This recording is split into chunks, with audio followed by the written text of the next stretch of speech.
અહેમદાબાદ મિત્ર ન્યૂઝની ટોપ 10 ખબરોમાં આપનું હાર્દિક સ્વાગત છે. PMJAYમાં ચાલતી લાલાવાડી બંધ કરવા સરકાર બની ગંભીર. અમદાવાદની ખ્યાતિ મલ્ટી સ્પેશિયાલિટી હોસ્પિટલમાં સર્જાયેલા કાંડ બાદ PMJAY યોજનામાં ચાલતી લાલાવાડી સામે આવી હતી. ભવિષ્યમાં આ પ્રકારની ઘટનાનું પુનરાવર્તન ન થાય તે માટે અથવા તો પુનરાવર્તન રોકવા માટે સરકાર ગંભીર બની છે. રાજ્યમાં કોમર્શિયલ ચેરિટી કે ખાનગી એજન્સીઓ દ્વારા યોજાતા મેડિકલ કેમ્પ અંગે સરકાર નવી SOP બનાવશે.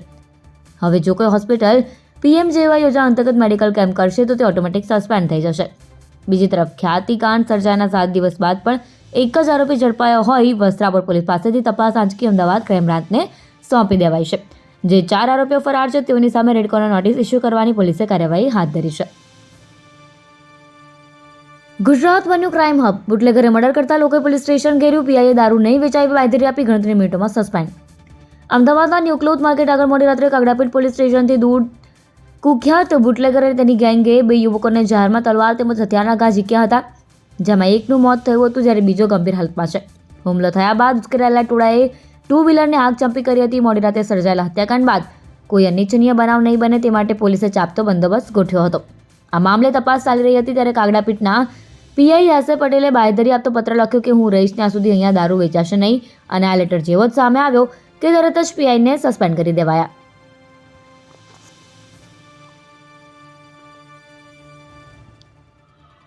દિવાળી વેકેશન બાદ આજથી શાળાનો પ્રારંભ.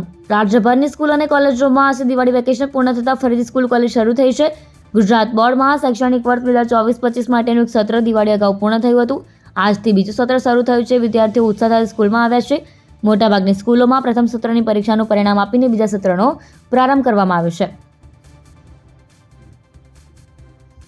4 વર્ષમાં ખ્યાતિએ 3573 એન્જિયોગ્રાફી એન્જિયોપ્લાસ્ટી કરી. PMJAY હેઠળ 40 કરાર પડાવ્યાનો ઘટસ્ફોટ. ખ્યાતિ હોસ્પિટલે 2021-2024 નવેમ્બર સુધીમાં PMJAY યોજના હેઠળ 3513 દર્દીની એન્જિયોગ્રાફી અને એન્જિયોપ્લાસ્ટીની ફાઇલ મંજૂર કરાવીને 40 કરોડ ખંખેરી દીધા હોવાનો ઘટસ્ફોટ પોલીસ તપાસમાં થયો છે. ખ્યાતિ અત્યાર સુધી કઈ યોજના હેઠળ કેટલા દર્દીની સારવારના બહાને સરકાર પાસેથી કેટલા પૈસા પડાવ્યા, 4 વર્ષમાં કેટલા દર્દી મૃત્યુ પામ્યા તેની તપાસ કરાઈ રહી છે.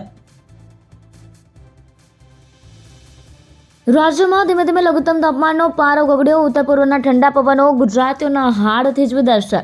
હવામાન વિભાગ દ્વારા નવેમ્બરના પ્રથમ સપ્તાહ બાદ ઠંડીની શરૂઆત થવાની આગાહી કરી હતી.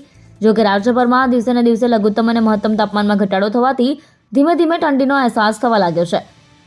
ત્યારે આજે આગામી 5 દિવસમાં લઘુત્તમ તાપમાનમાં ઘટાડો થતાં ઠંડીનો ચમકારો વર્તાઈ આવશે. હાલ ગુજરાત પર આવતા પવનોની દિશા ઉત્તર પૂર્વ હોવાથી ગુજરાતીઓને હાડ થીજવી ઠંડીનો અનુભવ થશે. અમદાવાદમાં શાકભાજીના વેપારીની હત્યામાં આવ્યો નવો વળાંક.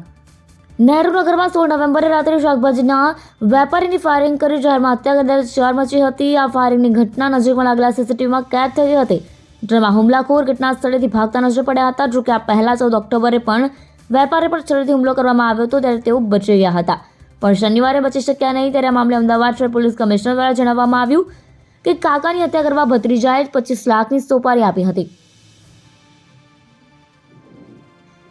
વિજયનગર ક્રોસિંગ રોડના લેવલથી 3 ફૂટ ઊંચું છે. સામેથી આવતા વાહનો દેખાતા જ નથી. વિજયનગર રેલવે ક્રોસિંગ રોડના લેવલ કરતાં અંદાજે 3 થી 3.5 ફૂટ ઊંચું છે. આને કારણે એવી સ્થિતિ થાય છે કે ક્રોસિંગમાંથી પસાર થતા લોકોને સામેની બાજુથી આવતા વાહનો દેખાતા નથી. જ્યારે ક્રોસિંગ બંધ હોય ત્યારે ક્રોસિંગની બંને સાઈડમાં ઊભા રહેતા વાહનો ઘણીવાર ઢાળ પર પાછા પડે છે. આમ અકસ્માતની સંભાવના વધી જાય છે. ભૂતકાળમાં નાના મોટા અકસ્માતો થઈ ચૂક્યા છે. YMCA ક્લબમાં યોજાઈ મ્યુઝિકલ નાઇટ્સ. અમદાવાદમાં એસજી હાઈવે પર સ્થિત YMCA ક્લબમાં 16 નવેમ્બર શનિવારના રોજ મ્યુઝિકલ નાઇટ્સ નગમો કી બારાતનું આયોજન કરાયું હતું, જેમાં સિંગર્સ વિશ્રાંતિ વૈષ્ણવ, હિરેન રૂધાની તથા વિનીત કોઠારીએ સુમધુર ગીતો ગાયા હતા. મ્યુઝિકલ નાઇટ સાંજે 7 વાગે શરૂ થઈ હતી, જેમાં ક્લબના મેમ્બર્સ માટે રખાઈ હતી ફ્રી એન્ટ્રી. પાટણ રેગિંગ કાંડ. અશ્લીલ ડાન્સ અને 10 ગાળ બોલવા દબાણ કર્યું. પાટણની ધારપુર મેડિકલ કોલેજમાં એક વિદ્યાર્થીના આકસ્મિક મોત બાદ તપાસ કરાતા મૃતક વિદ્યાર્થી સહિત અન્ય જુનિયર વિદ્યાર્થીઓનું સિનિયર્સ દ્વારા રેગિંગ કરાયું હોવાનો ઘટસ્ફોટ થયો છે. આ મામલે ધારપુર મેડિકલ કોલેજના 15 સિનિયર સ્ટુડન્ટ સામે BNSની વિવિધ કલમો હેઠળ ગુનો નોંધવામાં આવ્યો છે. તો બીજી તરફ કોલેજ દ્વારા તમામ 15 વિદ્યાર્થીઓને સસ્પેન્ડ કરાયા છે. ધારપુર મેડિકલ કોલેજમાં રેગિંગ થયાનું સ્પષ્ટ થયા બાદ કોલેજના સત્તાધીશો બચાવ કરતા કહ્યું હતું કે અમારા દ્વારા કોલેજના વિદ્યાર્થીઓને સમયાંતરે રેગિંગ બાબતે જાગૃત કરવામાં આવે છે. જોકે તેમ છતાં રેગિંગના કારણે એક વિદ્યાર્થીનો જીવ જતા સવાલો ઉઠ્યા છે. Delhi Surat Air India Express ફ્લાઇટના લેન્ડિંગ વખતે મુશ્કેલી, 2 વાર નિષ્ફળ પ્રયાસ બાદ ત્રીજી વાર સફળ થઈ. એર ઇન્ડિયા એક્સપ્રેસની દિલ્હી સુરત ફ્લાઇટને રવિવારે રાત્રે સુરત એરપોર્ટ પર લેન્ડિંગ વખતે મુશ્કેલીનો સામનો કરવો પડ્યો હતો.